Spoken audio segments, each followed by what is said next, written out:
Hi guys, I'm Patrick out of my Fisker Ocean One, and in that video I like to answer the three most frequently asked questions.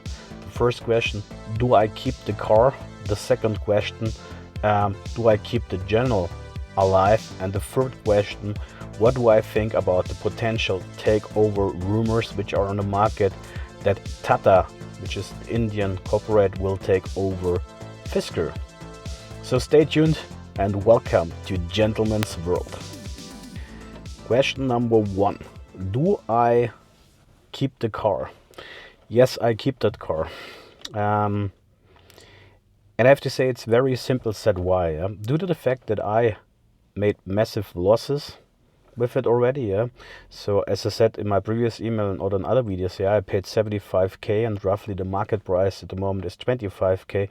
I would have a delta of 50k, which I need to cover. And from my financial, how can I say, background or how I acted financially, I always bought that car to keep it longer. Even with all the issues we're having at the moment, and even with all the bugs and failures, the uncertainties, I keep that car. Because to buy another car, I would need to invest even more money, to get, like something equal, something similar. And that's why I said, okay, I'm keeping with that car. I know people been begging out. You have seen also other channels, for example, users sold their car, but again, like that would be not my philosophy here. To get, like a similar car would be really like a massive loss. To get also, like the functionality which I was looking forward for that car. You think maybe it's a little bit like a crazy approach, but I have to say I had like for the past 12-15 years I had always also company cars. This car I bought privately and switched even my my company car against an private like car loans scheme. So that's my main car at the moment, and that was always what I was looking forward to. There are also a couple other of reasons, or like that's why financially it would be for me hierarchy, as you can say so. To buy another car, not like that maybe I couldn't afford it, but it makes no sense, like to just push something on the market with a massive loss.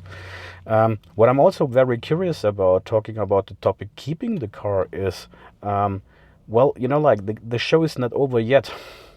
As said, I understand when people are selling the car because they say I feel scammed, which I'm also doing a little bit, like because I paid for a car which is literally not existing. So there have been so many promises not kept, as we already talked about. Then also the next out, of course, is the cars getting services. You can see I have the tires in my bag. I was tire exchanging from winter to summer tires now, and I took them with me. Normally I would leave it at like the garage where I replaced my tires, but took with them because I don't know what happened. And this was also like the service partner which is cancelled here in that region, which gives you a big uncertainty, like with the car, which is shitty. We don't know, will the car be once finished? Again, do I feel scammed? Sure. Like I'm also an investor. I also lost money, for example, on shares and stuff like that. Lost money on that. The car was literally maybe one of the stupidest investments I ever done. Car is never an investment, by the way. But anyhow, to make a long story short, I keep the car with all the uncertainties, and I like to see if maybe we are lucky and somebody takes over the company.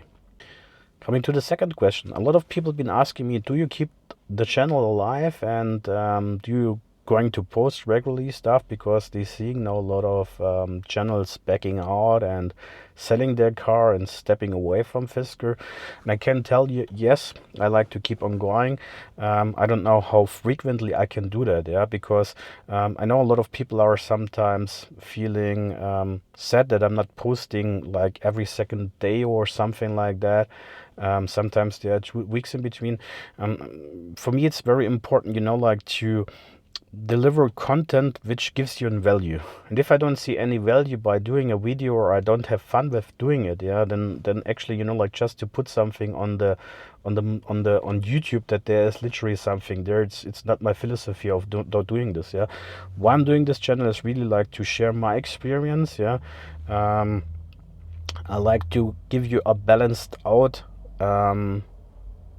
yeah, how I feel about the car, how is my experience, how my emotions also. Yeah, you've seen, for example, my last video, and like my emotions been collapsing, because in principle, if somebody founds a company and he makes millions with that, yeah, or even billions, yeah, and he's doing a good job, I give a shit about, yeah. Sorry for the wording now, yeah. But if somebody scams, then it's about my inner system, my value system, like I think it's just not good, like to scam people, yeah. At the other hand side, you have to be also a little bit like you need to be balanced out, yeah. Because I think when you just throw a video on the market, yeah, and let's call it, this is maybe the worst car I ever drove, yeah, even when it's true, I think we have responsibility while we creating content, especially when it comes up to startups, because there are always people working in that company. They have their own history. Because when I'm looking on Fisker, like you can say whatever you like to, but there is one thing which Henrik especially also did right, beside really cool designs, yeah. The employees working for Fisker, they seem to be very ambitious and stuff like that. So imagine, like you're killing like 5,000 jobs because you're doing a bad video. Of course, it's important to be honest, yeah. But like that's why I said that's why it's hard to create content. So what I like to do with this channel is develop a little bit further, yeah.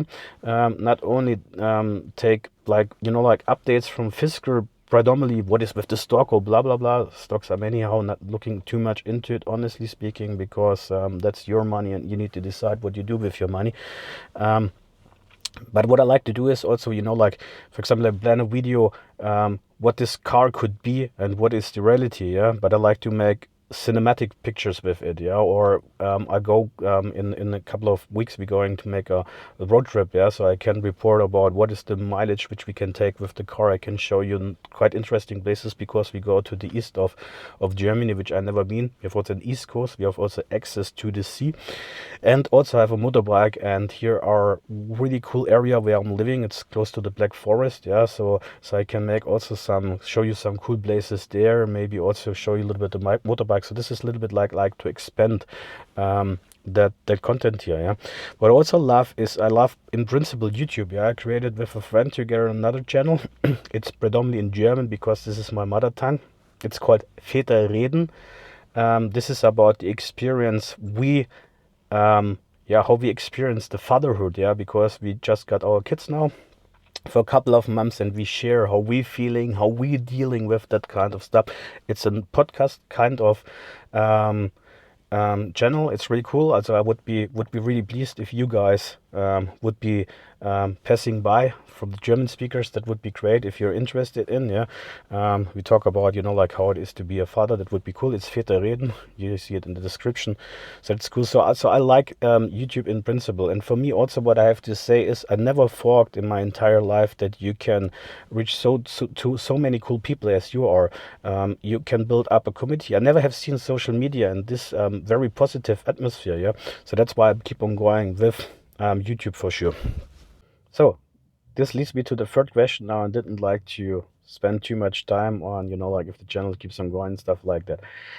What do I think about, like the potential takeover of TATA, and maybe we should think about where this comes from, yeah? This is a little bit a rumor on the market. Of course, Henrik lately said, okay, they negotiating with OEMs. We touched base on that also in my previous email video. And now TATA is something which is spread around social media and spread around the internet. And I'd like to give you a little bit more insight where this is coming from. Yeah. Also, first of all, like we should ask or answer the question, what is TATA? Yeah. Also, TATA is an Indian corporate, yeah, and they have a lot of verticals within their business, yeah. So for example, one of the verticals is they do buses, and I think also some trucks, yeah. They have, I think, a tiny car which they manufacture, but they also do steel, they do tourism. So it's a very diverse trust, yeah. Based in India, or originally came from India, pretty big. And secondly, there have been rumors in the market which that Gita, for example, has relatives to the Tata corporate, they need to be in the hierarchy, so there could be a potential link in between. Yeah, what is also clicking together a little bit, like to bring this rumor to an say more beef conclusion. Yeah, that this bone gets a little bit more beef, or that makes more realistic. It seems to be that Tata and Henrik's first say, like present on the stage. Yeah, as you can say so, will be on a summit or on an expert forum where also Tata is presented. Yeah, so a lot of people, like when they combine and analyze, does it make sense for Tata to buy and invest into Fisker? It's not so far away, honestly speaking, because when you look into the structure of the Tata corporate, they would get access to the European market, they would get access um, to the US market. Yeah, they have an EV which they don't have, also they don't have EVs at the moment. Yeah, so they would buy in the stuff, and this comes also to the one video which I made. What is the maybe hidden worth, or what you get asset of Fisker? Yeah, to develop a car is, could be up to 2 billions. Of course, if you're an established company, it's maybe around 750 to 1 billion. But imagine, this needs to get paid. So that could be very or interesting for Tata to take over. So it would make sense. The question for us is, yeah, as owners and maybe also people which interest into Fisker, what happened, for example, with the stocks, with a potential takeover. I would say they can recover a little bit. Like, would it be, like an brand under this Tata, corporate, yeah, or will it be included? Will it be renamed? Yeah, how is the service going on? What about the software? Like stuff like that. Is the Fisker family still involved into the business? Because it would be, even if it's true with Gita, which I I don't know. Yeah. Um, is it true that they could stay, and if they stay, and if it's true that there's such a mismanagement, yeah, of course things not working, yeah, so you don't get service and stuff like that. So I don't like to um, um fight for now the Fisker family, yeah, but at the end, we get also a lot of information which are from ex-employees, and then if you get laid off, you are maybe not thinking perfectly about the company, yeah. So, but anyhow, I would be, as an owner, would be super, super happy if somebody would take over Fisker, if somebody would make the necessary changes, for example, getting back to the service model which they promised, yeah, that you get windshields, that you can replace parts, yeah, stuff like that, that you get your software finally fixed, and hopefully once you're getting also all, updates or all things set free which you paid for, yeah, others and these functionalities. That would be, for me, it would be great if this comes to a conclusion.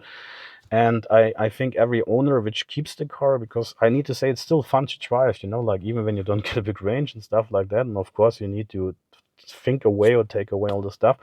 That would be cool if this would keep going. I hope it's not hopium, yeah, as we say. I hope this will be happen. The future will show. I keep you on the loop. It was really cool to have you here. Thank you so much. As said, join maybe by on my other channel. I would be really pleased for that. Thanks for all your support, and I wish you a wonderful day. Chat soon. Cheers. Bye bye.